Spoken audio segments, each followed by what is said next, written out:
Hey there, I am Kalin, the head of R&D at Naya. I've been optimizing my workflow for the last 8 years, and today I'll show you how Naya Create falls into that.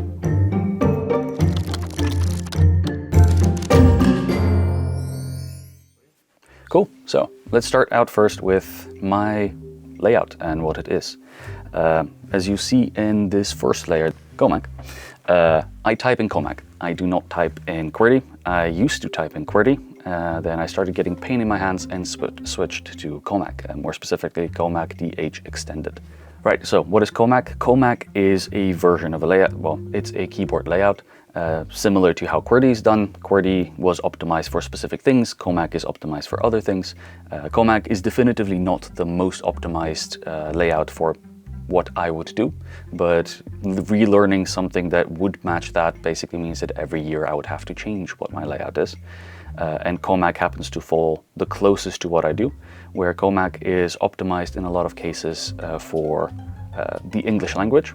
So the way that the letters are structured, where you, for example, you notice the E, I, and O, those are positioned in well, the home row. So you do not have to make weird stretches where it's this is E, I, and O on what is it, on QWERTY, which would require your fingers to move out of home row to press those keys. Reason being, that minimizes the amount of movement your fingers have to do, but also minimizes the amount of awkward movements your fingers have to do. Moving on from Comac, let's move into some more base layer automations. I'll focus on the simplest things first, and then move on to the layers afterwards. Starting with the volume. These are the fairly obvious ones. This just allows me to change the volume on the go. It's a lot quicker, happens often enough. They have to change volume, whether you enter a Teams meeting or you enter a Discord meeting, the volumes are drastically different. Then we have LEDs. Let's say I enter a meeting with an investor or with somebody who may not be so much into the RGB effect. It's a lot easier to just turn off the LEDs and show them, hey, look at this pretty keyboard, and otherwise turn it back on for myself. And below it, you'll notice the effect button. I am somewhere between static colors and unicorn barf. I like the unicorn barf. It's quite nice, especially when you're gaming. It doesn't add anything to the game other than just pretty visuals for your eyes. That is also my personal take on it, and normally I would be in purple or off, depending on the situation. I think this is the basic things. Then from here, well, a couple of things you notice is I have 2 commands on this side and 1 command on this side. Reason being is that this for me is more naturally command. I use a Mac computer. I moved from Windows to Mac. On Windows you have obviously control. Control makes your hand do a weird thing to press something and then something else from the home row. Hence why command became slightly nicer on Mac, but over time you do start noticing your thumb doing this a lot, and that becomes tiring. Hence why for me this is command, which is a lot easier to press than, well, having to go all the way in to press it. Spacebar for me is this key. Reason being, this is the natural position of my hands. I have, let's say, medium-sized hands. That would imply that for me this is a normal, well, medium. I'd like to think they're medium, they're more on the small side, but this would be the natural position. If you have a larger hand, your thumb might rest here, might even rest here. One of the founders has hands where they would rest here. Go on the other side, I have delete. Delete is yet again on my thumb. What I noticed in my regular usage on a regular keyboard, I would type with the spacebar would go with my left thumb, the right thumb would just hover and do nothing. In our testing, let's say 75 to 80% of people have the same situation when one of the thumbs does something, which is the spacebar, and the other thumb just hovers. With Create, I am now able to map, for example, the delete key, which is another action that I would very commonly use. And on a regular keyboard, it would require your pinky to go all the way up. So either you do a weird stretch or you lift your hand, press backspace, and go back to home, which is an inefficiency with the delete key that would add up quite a lot during a day, depending on how accurately you type. I am not a particularly accurate typer. Then you notice 2 other things. One is the mode switch for tune. So this will switch between the different modes. So if we go to Firefox, this should now be volume. Press it again, brightness. Let me do it better so you can see. And now this is scrolling. Cool. Then I have multiple layers on here. So this is the whole layer 2. We'll go through the layers and what they do in a second. I have another magenta key in here, but that is mostly just to activate the magenta key in case I happen to activate it through the system layer. In the system layer, you'll notice that I have the other colors. White is a fairly common color to use for, yet again, for investors when they see like, oh, the keyboard is nice and out, but my keyboard lights up. Well, you can easily show this. Anyway, going back to magenta. So I'll then run layer by layer, and throughout I might swap between applications. One note, what you will see today, or rather what you will see my hands do, for example, if I were to activate Firefox, you will notice that I do this by pressing this button and the F key. This will be a bit confusing, but I started out with QWERTY, and a lot of my modifications back in the day were mapped based on QWERTY, so F for Firefox. But this feature specifically is an upcoming feature, so this is not something that you would be able to do right now. You would have to use a third-party application, but if you give us, I think it's 3 cycles, what it's currently planned for, you'd be able to do this through Naya integrations. So, moving on. I will go to my nav Mac ARM. So, this is a fairly bare bones layer. The important things are these. So this is 1, 2, 3, 4, 5. All of these are command plus a number. Reason being is if I want to go, for example, to my chat, that will be command 3. If I then want to go to, well, ChatGPT in this case, that would be done using command 4. And then if we get her back to all the way at the back, so this would be here. That will be done through these keys. Then on the other side, command 6, same idea, you press it and it does something else. Then these ones, command, control and E, this is a mapping that I have on my own computer. A lot of the modifications that I've done through the years were based on an available keyboard to me, which was the laptop keyboard in most cases. So for example, this one, command control E, in theory, I could remap it to something else that makes a lot more sense.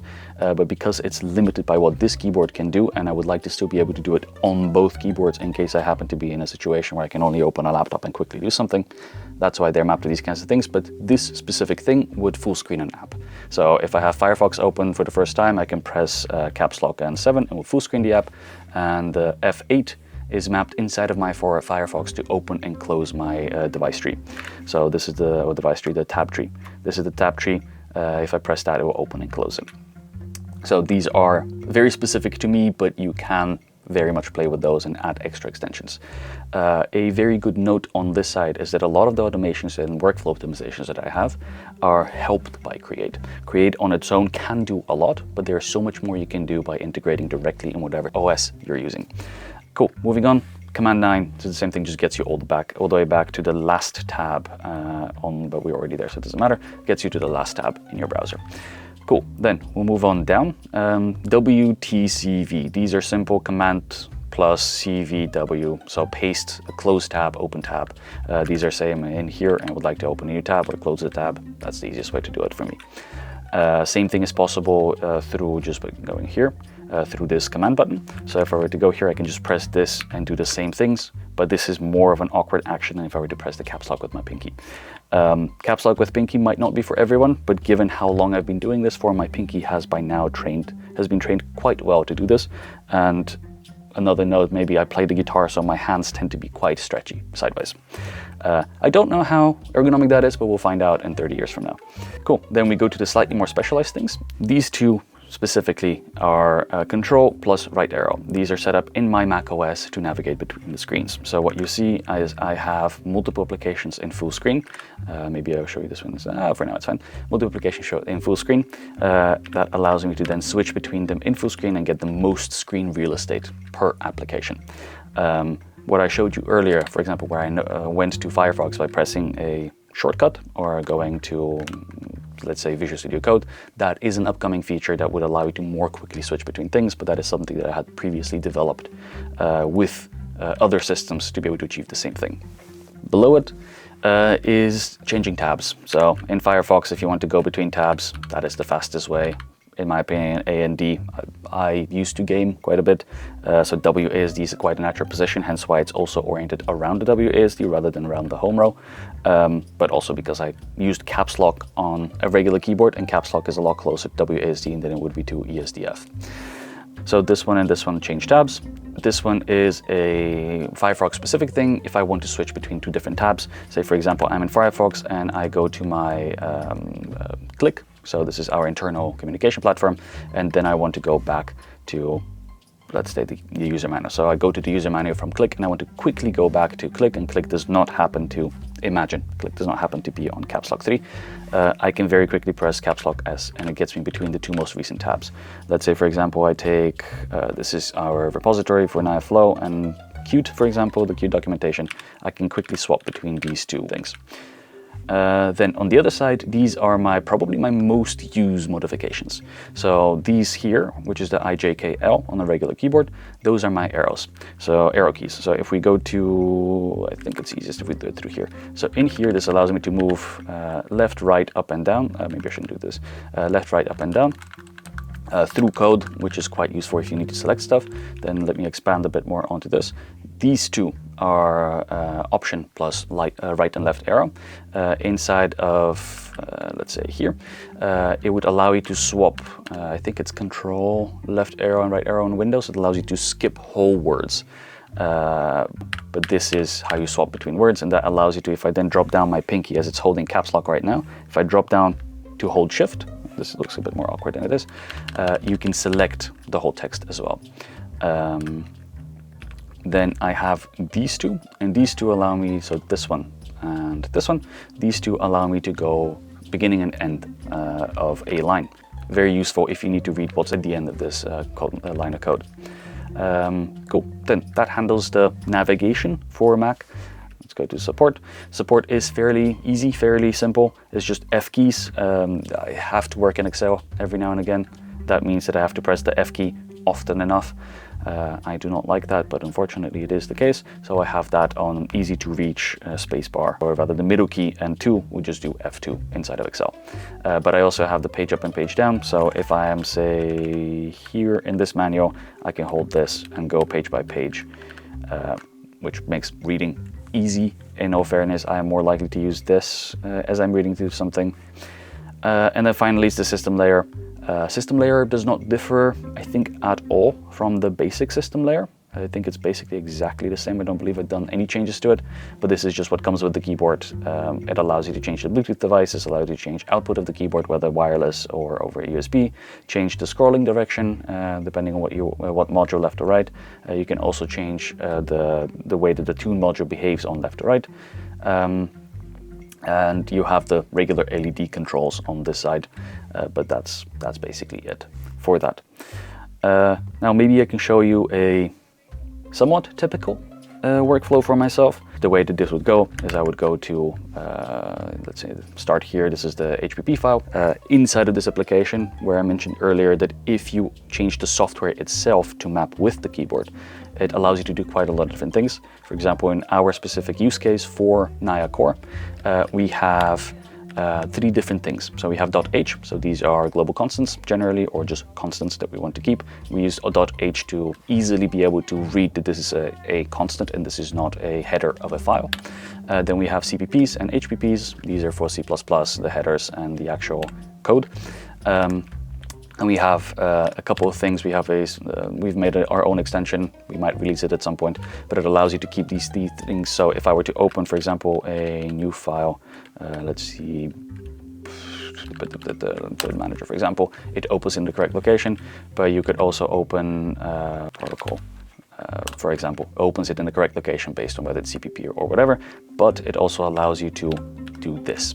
So whenever I go to my third tab, what you will notice is that I have here is the CPP files. This is an HPP file. When I click at all of the HPP files and then the H files, allows you to quickly change between these things and more, well, quickly code. So I'd go from here, I would then go to here, then I can compile depending on what is happening, whether it's debug or release, play with it, run it, test it, that kind of thing. I would use Firefox quite often, either to read documentation or in this case to look up something, for example, on Qt to be able to see something. I obviously have ChatGPT. You can't deny that it's very useful.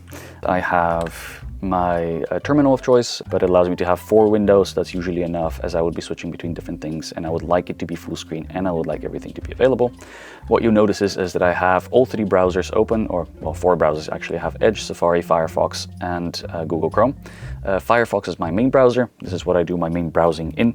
Then what we have here is, let's see, Google Chrome. So Google Chrome for me is, well, Notion. Kind of exclusively Notion, and anything to do with Notion. If I need to figure out how to do something in Notion, I would search for it in here, how to something. I find the Notion app a bit too limiting in what you can do, or at least at the time that I tested out the Notion app, it did not allow me to do as many shortcuts or as many tabs in a specific order that I liked. But this is a personal preference entirely, hence why I have opted to use Google Chrome for Notion. Then I have Safari. Safari for me is just YouTube, Twitch every now and again, whatever I play in the background. If I don't feel like listening to music, would go through this browser. And then finally is Microsoft Edge, and Edge is our Teams, is everything that has to do with Microsoft in the background. But this is the reason why I have O browsers, and why there is a feature that is upcoming that allows you to quickly swap between the different browsers and the different things. How that works will come down the line, but basically if I press, in my case, spacebar and F will navigate to Firefox, spacebar and E will navigate to Edge, spacebar S will navigate to Safari, and spacebar N will navigate to Notion. All right. So I've shown you the different layers, I've shown you the different applications. Now, the biggest question would be, why do you want to use layers, and why would I do layers?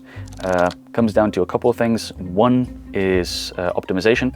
Like, for example, if I want to use the arrow keys on a regular keyboard, I would have to go down here every single time I want to use the arrow keys. Or if I want to activate a specific feature that is not by default available on my keyboard, say the F keys, I would have to press down the function and then the F keys.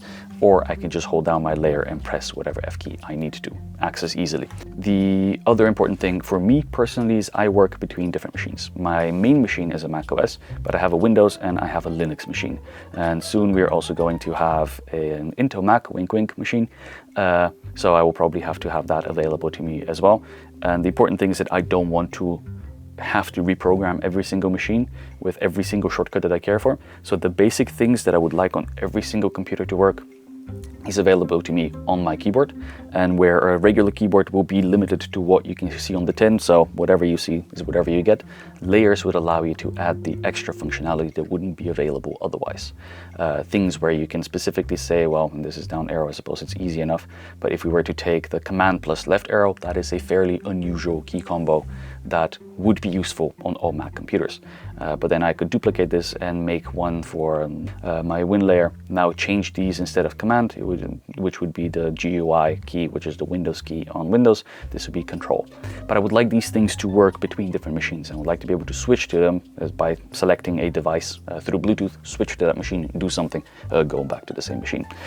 I have even gone to the lengths of having an external Windows machine that I can connect to using my Mac over Ethernet, so that I don't have to interact with the Windows machine directly. But unfortunately, the best thing I've been able to find so far is the default Windows app, which works surprisingly well, but the shortcuts that are being sent through don't line up. So this would allow me to create a layer that specifically targets that.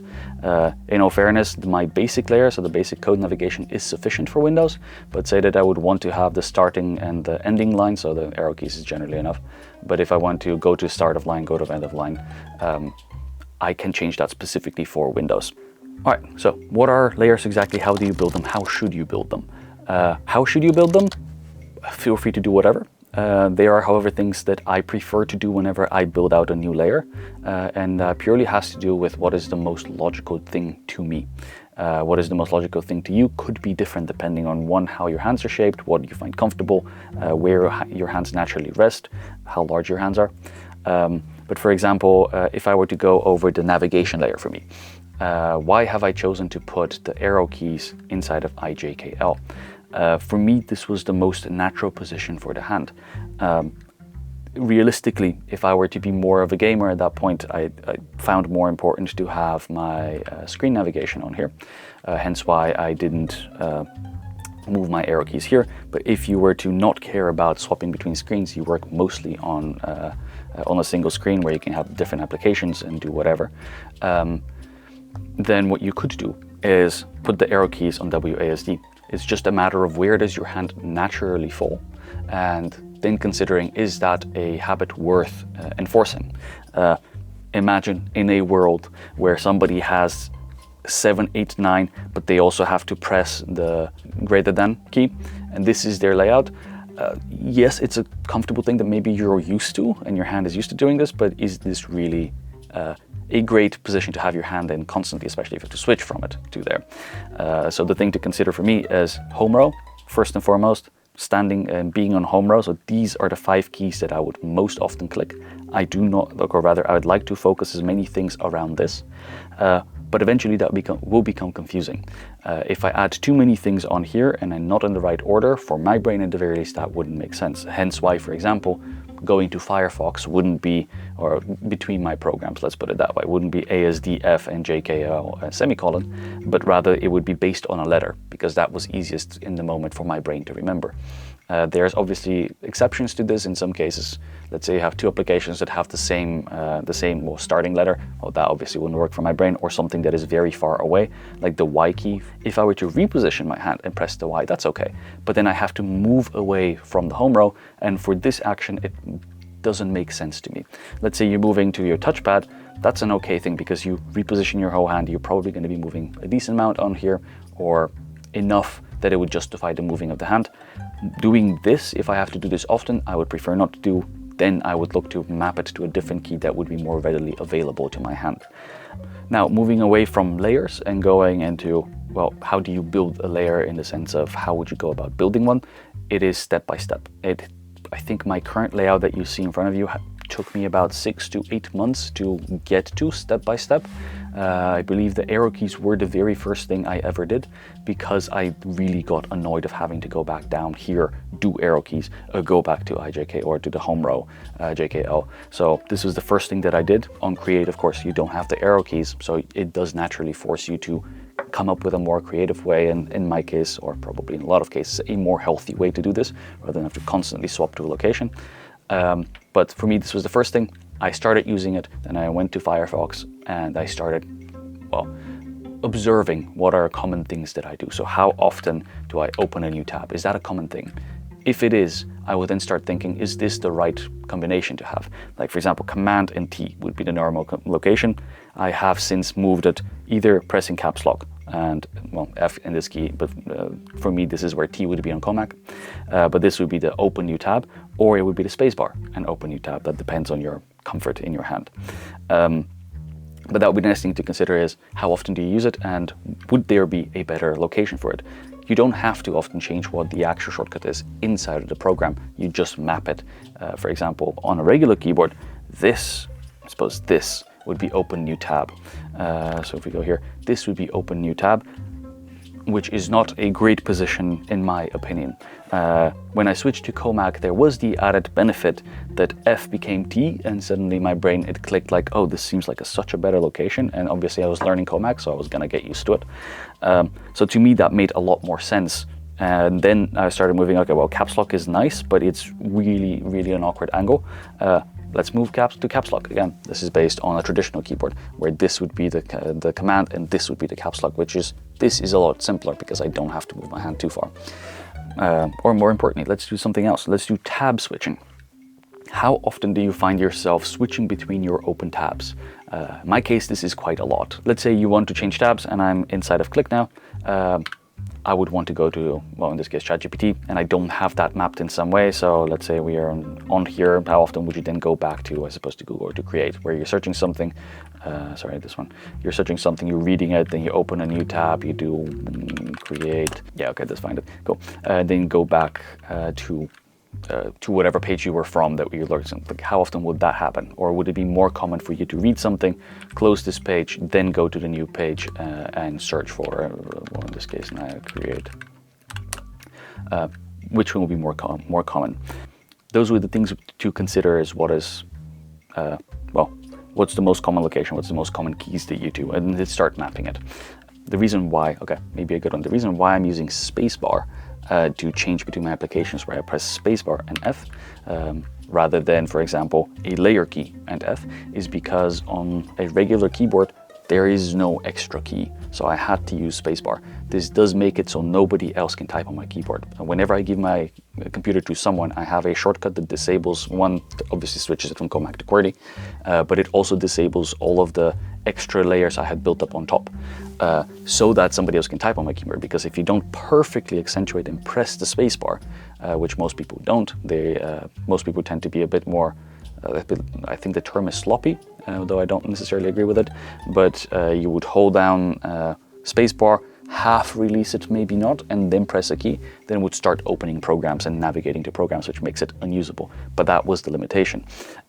On a keyboard like this, and this is probably something I'm going to eventually start looking into, I would change that, instead of using spacebar, I would change that to a layer key. So for example, right now this is set to tap a space. I would probably have a hold to navigate me to a different layer. So you've now created layers, or you know how to create layers, or you've created your 3 basic layers. Realistically, for most people, 3 layers are enough. The default layers, we hope, are enough for everyone, but if you want to start experimenting, obviously there could be more layers, and you could get into the situation where you have your, let's say, ideal setup for the time being, but you would like to experiment or try something else, see how well that works. Well, this is where profiles would come in. So for example, this is the Naya default profile. I'm going to load profile, and I can open either one of these that I've made before, but I would now, for example, duplicate this one. And then what is the exact difference between a profile and a layer? A profile comprises layers. So there are multiple layers inside of a profile. If I were to then go here and start editing things, you can see that the layers I previously had disappeared. I could now store this on my keyboard. And then at any point I could go back to whatever I had previously done and use that immediately. So if I want to, for example, let's say I would like to experiment with my arrow keys being on WASD, then instead of having to remap this and then have to remember or take photos of it to do whatever, to go back to the original where I started from, you can just go to low profile, and then we're gonna go here, duplicate. There's already a copy, as you can see. Then I'm gonna open this one, and in here, what do we say, nav, you can start editing this one. So this would be the arrow keys. Was it on the screen? No, it was on the screen. Arrow keys. So here you can start loading your keys. Experiment with it, test it, and once you're done with it and whether you determine it's good or not, you can then move back to your original layer or just continue from this one. All right, well, we've talked about layers, we've talked about profiles, but you've probably noticed I haven't talked about modules yet. The reason for it is that in the current public version of this software, it is not possible to reconfigure what the modules can do. In the next cycle, the next release, which is 4 weeks from now, roughly, we are going to allow for module configurations. We're going to enable them. What you notice in front of me is not the same software I previously had open. This is the development build of Naya Flow, and you notice this section right here. This is the module configuration where you can set a different, this for example being the touch module, you can set whatever you want for it. I'll show you in a second how that works. But you can set the module itself, so the module configuration, how it behaves on this specific layer, and then when you go to the next layer, that configuration, you'd have to either set the same thing, set it to transparent, or set a new configuration. But once we have this out and we have given it some time for you guys to test it, we're going to do a new video on how the modules would directly integrate into, well, layers and profiles. How would that work? What can you optimize with it? If you go to the modules, let's say the touch module, and I don't want to change the icon. The touch module, you can change the different gestures, so what they do. What you notice is that, so this is one node, this may or may not come out with next release. The touch module can be used as a gesture pad, but can also be used as a single finger. You can change what different fingers do. You can then also adjust the settings. You can change tracking speed, scroll speed, and double tap speed, though this is an experimentation. Whether we release this will now or at a later point, or if we determine it works, we'll see. But you can change this, you can change, I'm not gonna make a new one. Track, for example, you can change extra things. You can also change what the different axes do. Again, track will have a similar gesture mode as touch. Then we have tune, same idea, you can change this, but you could also change, for example, a couple more things with regards to haptic core inside, so you can change how it behaves. Cool. And then the other thing we haven't talked about is macros. Macros is something that will be coming to Naya Create, and we have a build for it. And finally, there's going to be, this is the sharing area. So here you'd be able to create profiles and, well, the dynamic layers, the Naya integrations. This would allow you to actively and dynamically change between profiles. So for example, if you have or layers, I suppose in that case as well. If you open Photoshop, you have a Photoshop layer, it automatically switches without you having to do anything. Then the moment you move away from Photoshop, it disables it. That will be done through here. But you could also, for example, export stuff. I believe here there is, well, export to file so that you can share it with other people. Well, I think that is everything. I hope this video was insightful, was maybe at the very least able to give you some ideas what you can do with your own layers, with your own profiles, with your own Create. I would be very curious to hear in the comments what you think, or what you would do yourself, how you would set up your own Create. And well, hope you enjoyed the video. See you soon.